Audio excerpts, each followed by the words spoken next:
गागर में सागर पत्रिका के लेखक और गागर में सागर हिंदी क्लासेस में आपका हार्दिक स्वागत अभिनंदन करता हूं।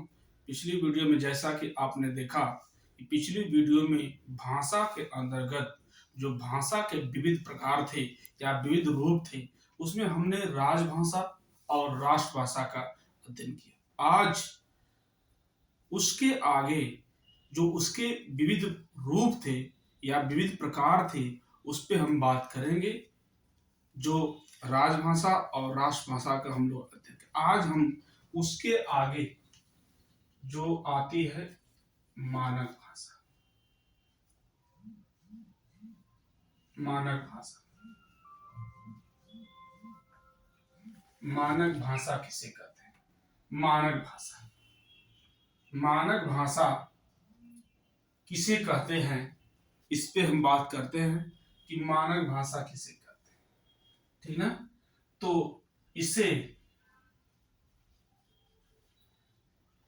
आदर्श भाषा,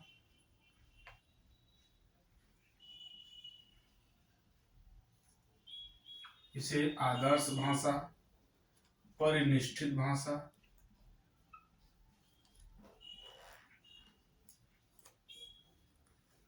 परिनिष्ठित भाषा और टकसाली भाषा, टकसाली भाषा भी कहते हैं।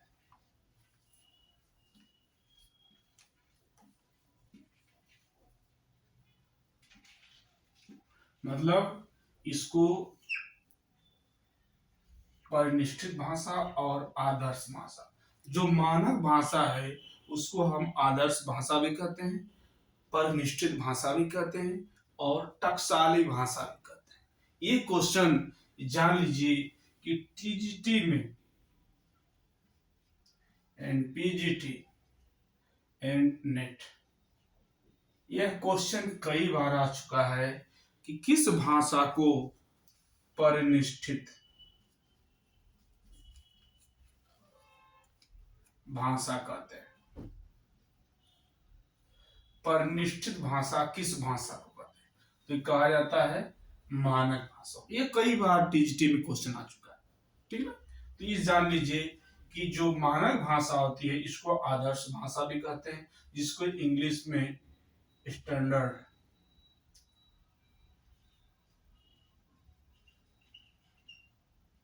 स्टैंडर्ड लैंग्वेज स्टैंडर्ड लैंग्वेज कहा जाता है। तो मानक भाषा, अब जो इसकी परिभाषा आती है कि मानक भाषा कहते किसे हैं, ये तो आपने जाना कि मानक भाषा का दूसरा नाम आदर्श भाषा या परिनिष्ठित भाषा या टकसाली भाषा कहा जाता है। लेकिन इसका परिभाषा क्या इसकी है? तो मानक भाषा, मानक भाषा वह है जो हिंदी भाषी क्षेत्रों हिंदी भाषी क्षेत्रों के नगरों, हिंदी भाषी क्षेत्रों के नगरों में पढ़े लिखे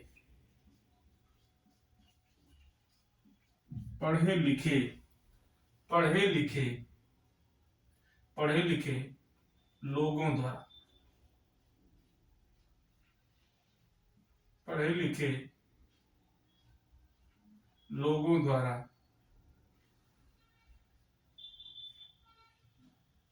पढ़े लिखे लोगों द्वारा प्रयुक्त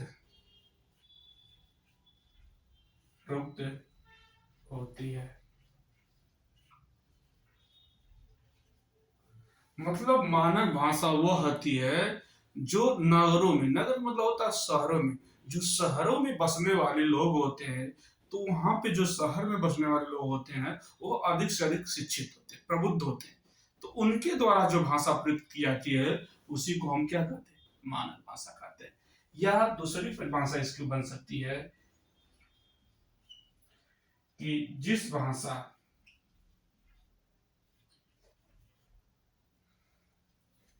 जिस जिस भाषा जिस भाषा का प्रयोग जिस भाषा का प्रयोग पढ़ी लिखी जिस भाषा का प्रयोग पढ़ी लिखी जनता द्वारा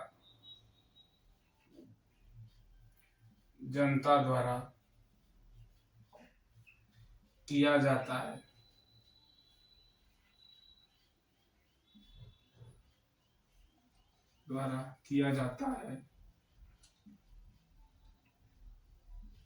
उसे मानक भाषा कहते हैं। मतलब सीधे सीधे कह सकते हैं आप कि मानक भाषा वह भाषा होती है जो पढ़े लिखे लोग प्रयोग करते हैं। जिस भाषा का प्रयोग अधिक से अधिक पढ़े लिखे लोग करते हैं उसको हम क्या कहते हैं, मानक भाषा कहते हैं। ठीक ना, तो यह आपकी मानक भाषा की परिभाषा हो गई। ठीक ना, अगला पॉइंट जो है आपका संपर्क भाषा।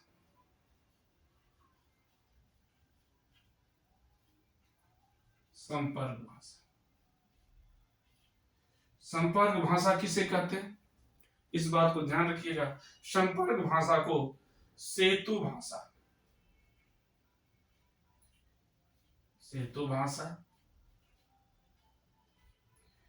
भाषा या व्यापार भाषा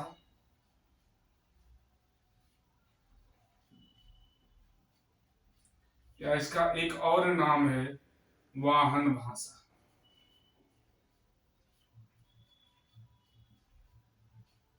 या सामान्य भाषा।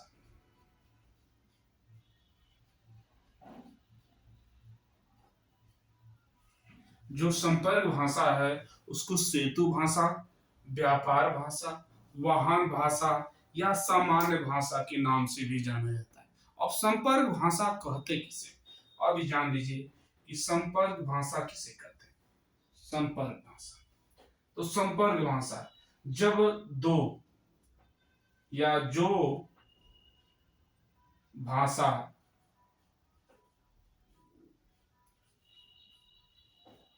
दो या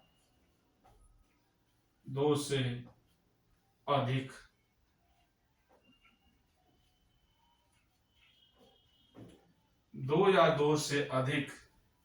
भाषा भाषियों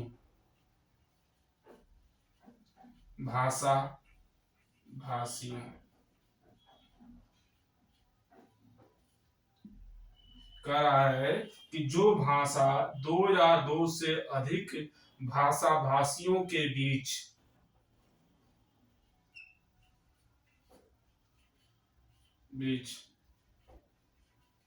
संपर्क का कार्य करती है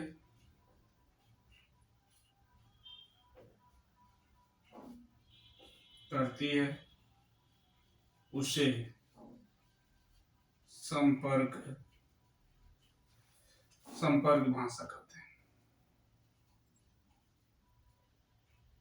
ठीक है ना, उसे संपर्क भाषा का मतलब कह रहा है कि जो दो या दो से अधिक भाषा भाषियों के बीच संपर्क का कार्य करती है उसे हम क्या कहते हैं, संपर्क भाषा कहते हैं। ठीक ना, तो यह आपकी संपर्क भाषा रही और आपकी मानक भाषा रही। ठीक ना, यह आपकी संपर्क भाषा और मानक भाषा रही। ठीक है, तो संपर्क भाषा आपने जाना और मानक भाषा जाना। अगला पॉइंट है हिंदुस्तानी भाषा।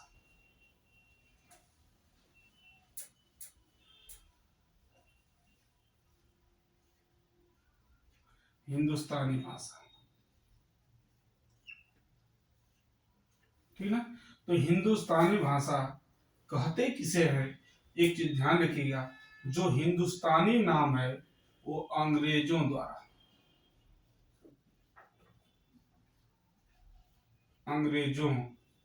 द्वारा दिया गया है।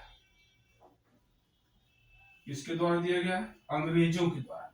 जो हिंदुस्तानी नाम था वो अंग्रेजों के द्वारा दिया गया था। और बात ये आती है कि हिंदुस्तानी शब्द जो है, हिंदुस्तानी जो भाषा होती है हिंदी, बहुत महत्वपूर्ण है। हिंदी प्लस उर्दू, हिंदी प्लस उर्दू मिश्रित, हिंदी प्लस उर्दू मिश्रित भाषा को, हिंदी प्लस उर्दू मिश्रित भाषा को हिंदुस्तानी हिंदुस्तानी कहा जाता है।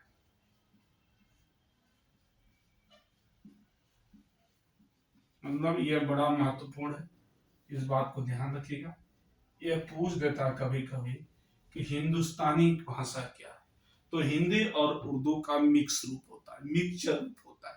जैसे अभी आप जब आदिकाल की बात करेंगे, हम जब आदिकाल पे चर्चा हम करेंगे, तो वहां पर जो आदिकालीन की जो भाषा थी जिसका नाम डेंगल और पिंगल, तो चूंकि डेंगल और पिंगल दो दो दो भाषाओं की योग से मिलकर बनी, ठीक वैसे ही यहाँ पर कंडीशन आती है कि हिंदुस्तानी शब्द जो अंग्रेजों को द्वारा दिया गया था, लेकिन जो हिंदुस्तानी शब्द है, हिंदुस्तानी भाषा कहते कैसे या हिंदुस्तानी कहते किसे हैं, तो हिंदी और उर्दू के मिक्स रूप या मिश्रित रूप को हिंदुस्तानी कहा जाता है। ठीक ना, यह मुख्य बातें रही। अब बात यह आती है कि इसकी डेफिनेशन क्या बन सकती है। तो अंग्रेज अफसर द्वारा, अंग्रेज अफसर द्वारा, अंग्रेज अफसर द्वारा जिस साधारण, अंग्रेज अफसर द्वारा जिस साधारण बोलचाल की भाषा, जिस साधारण बोलचाल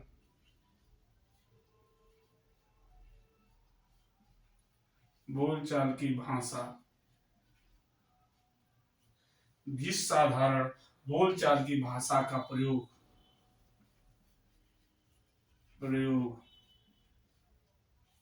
बोलचाल की भाषा का प्रयोग बोलचाल की भाषा का प्रयोग बोलचाल की भाषा का प्रयोग आम जनता, आम जनता से आम जनता से वार्तालाप, आम जनता से वार्तालाप हेतु, आम जनता से वार्तालाप हेतु करते थे,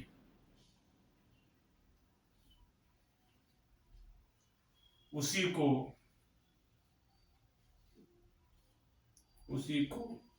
हिंदुस्तानी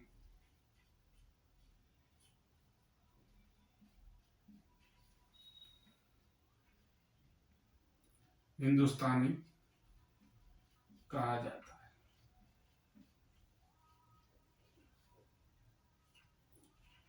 मतलब क्या करें, परिभाषा ध्यान से देखिए।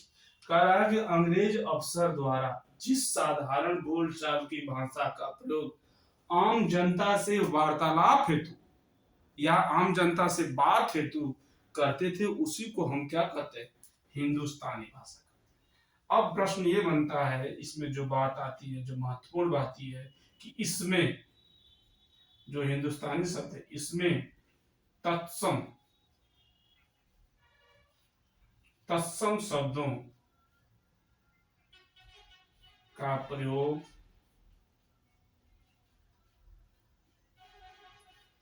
कम से कम,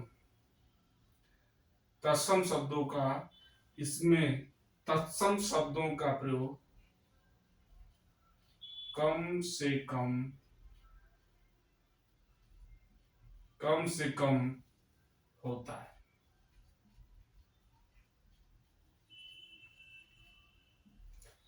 अब प्रश्न तत्सम शब्द आप जान ही रहे हैं। मैं पिछली वीडियो में व्याकरण के अंतर्गत तत्सम की बात हमने किया था कि तत्सम कहते किसे हैं। तो तत्सम का जो तात्पर्य होता है, जो संस्कृत के शुद्ध रूप होते हैं, जो हिंदी में यथावत प्रयोग कर लिए जाते हैं, उसी को हम तत्सम कहते हैं। तो इसमें तत्सम शब्दों को कम से कम प्रयोग किया गया। यह आपकी हिंदुस्तानी भाषा कहलाई। अब जो बात आती है कि कूट भाषा किसे कहते हैं। कूट भाषा, तो ये जान लीजिएगा, कूट भाषा अगली जो भाषा है, कूट भाषा। कूट भाषा किसे कहते हैं, बड़ा महत्वपूर्ण बात है, बड़ा महत्वपूर्ण भाषा है कूट भाषा। इसमें यह कहा गया है कि जिसे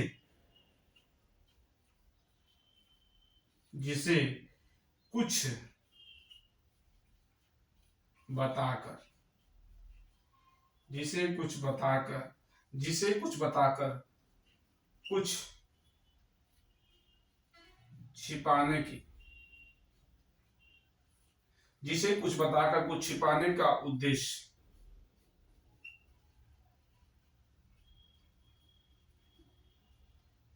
जिसे कुछ बताकर कुछ छिपाने का उद्देश्य हो, जिसमें जिसमें कुछ बताकर कुछ छिपाने का उद्देश्य हो, उसे कूट भाषा कहते हैं।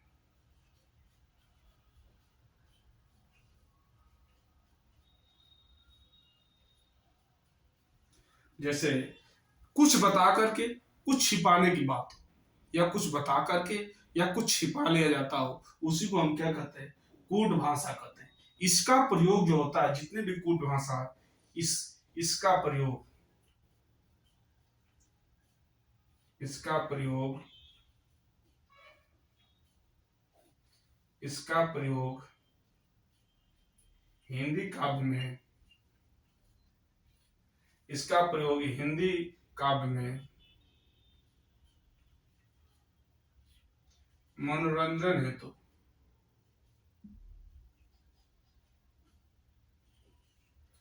मनोरंजन हेतु किया जाता है।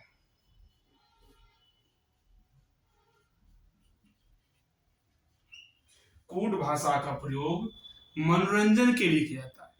जो कूट भाषा का प्रयोग होता है वो हिंदी काव्य, मतलब काव्य में जो होता है, किसके लिए प्रयोग किया जाता है, मनोरंजन के लिए किया जाता है।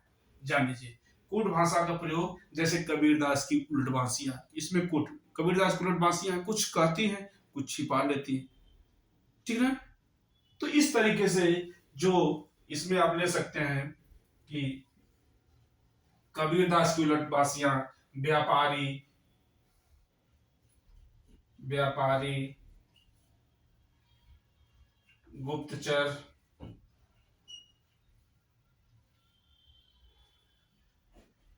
कबीर दास की उलट बांसी आदि, ठीक ना। जैसे गुप्तचर होते हैं, जैसे व्यापारी होते हैं, व्यापारी कुछ बात बताते हैं, कुछ छिपा लेते हैं, उसी तरह गुप्तचर होते हैं। तो ये कह रहा है जिसमें कुछ बता करके कुछ छिपाने का उद्देश्य निहित होता है, या कुछ छिपाने का रहस्य उद्देश्य, या कुछ छिपाने का उद्देश्य होता है, उसी को हम कूट भाषा कहते हैं। जिसमें इसमें जब क्या है, इसमें काव्य में जो कूट भाषा होती है वो मनोरंजन के लिए, काव्य में मनोरंजन के लिए इसका प्रयोग किया जाता है, ठीक ना। तो इस तरीके से आपका ये हो गया कूट भाषा, ठीक है।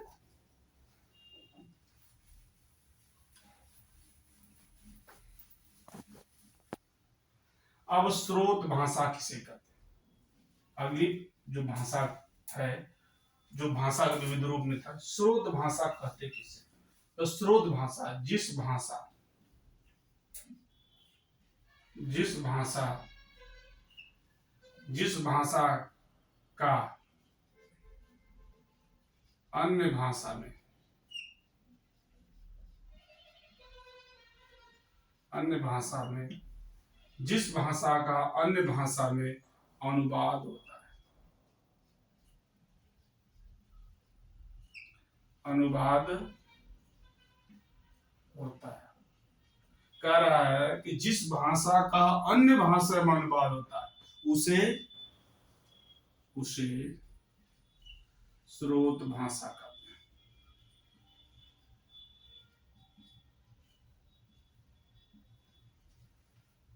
उसे स्रोत भाषा कहते हैं। उसे स्रोत भाषा कहते हैं। इस बात को ध्यान रखें। कह रहा जिस भाषा का, जैसे हिंदी भाषा का जब अंग्रेजी में अनुवाद होता है तो हिंदी को ही हम क्या कहते हैं, हिंदी भाषा से जो अंग्रेजी में अनुवाद होता है उसी को हम स्रोत भाषा कहते हैं। ठीक है। जैसे जैसे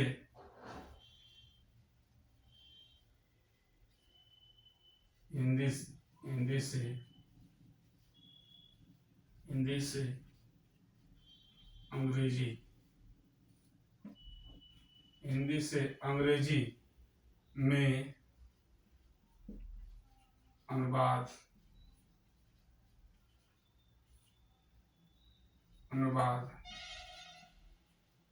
किया जाता है। हिंदी भाषा जाता है जिसमें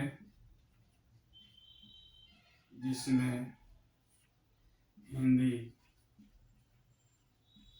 स्रोत भाषा है। ठीक है।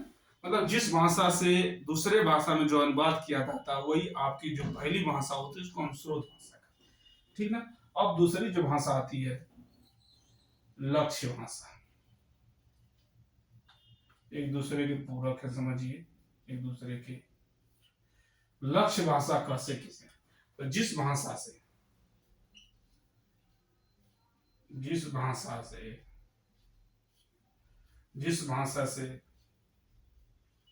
अनुवाद किया जाता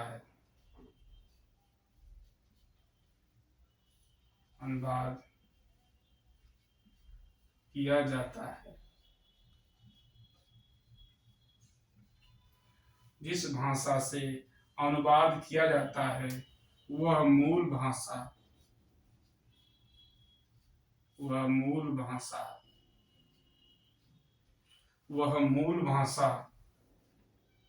स्रोत भाषा है।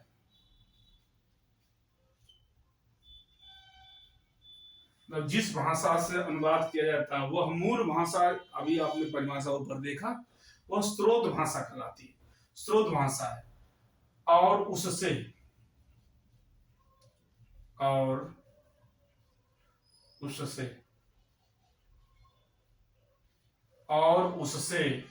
नई भाषा,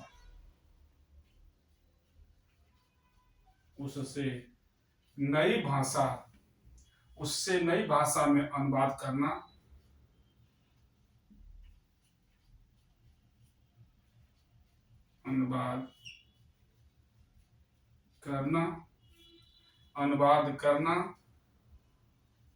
उससे नई भाषा में अनुवाद करना ही वह प्रस्तुत भाषा या श्रुत भाषा है। और उससे नई भाषा में अनुवाद करना है।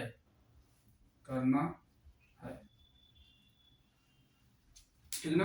तो यह आपकी लक्ष्य भाषा का वह प्रस्तुत भाषा या लक्ष्य भाषा है।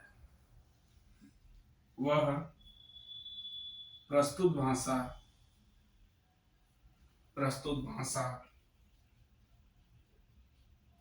या लक्ष्य भाषा है।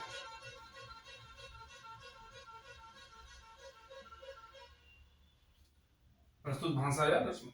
करा जिस भाषा का अनुवाद, मतलब जिस भाषा का अनुवाद किया जाता है वह मूल भाषा ही आपकी स्रोत भाषा कहलाती है। और जिस भाषा में अनुवाद किया जाता है उसी को हम लक्ष्य भाषा कहते हैं। जैसे हिंदी से हमने अंग्रेजी में कर दिया, सीधे से समझिए कि हिंदी से जब हमने अंग्रेजी में कन्वर्ट किया, अनुवाद किया, तो हिंदी आपकी जो मूल भाषा है वह आपकी स्रोत भाषा कहलाती है। और हिंदी से जब हमने कन्वर्ट करके अंग्रेजी में किया तो वही उसकी भाषा लक्ष्य भाषा कहलाती है। ठीक है। तो इस तरीके से स्रोत भाषा और लक्ष्य भाषा। तो भाषा के जितने भी विविध प्रकार थे, मैंने सबका जिक्र आपके सामने किया। और इसके बाद जो मैं भाषा का वर्गीकरण करूंगा या भाषा का वर्गीकरण, तो अगली जो वीडियो में मैं लेकर उपस्थित होगा वह भाषा का वर्गीकरण लेकर उपस्थित होऊंगा।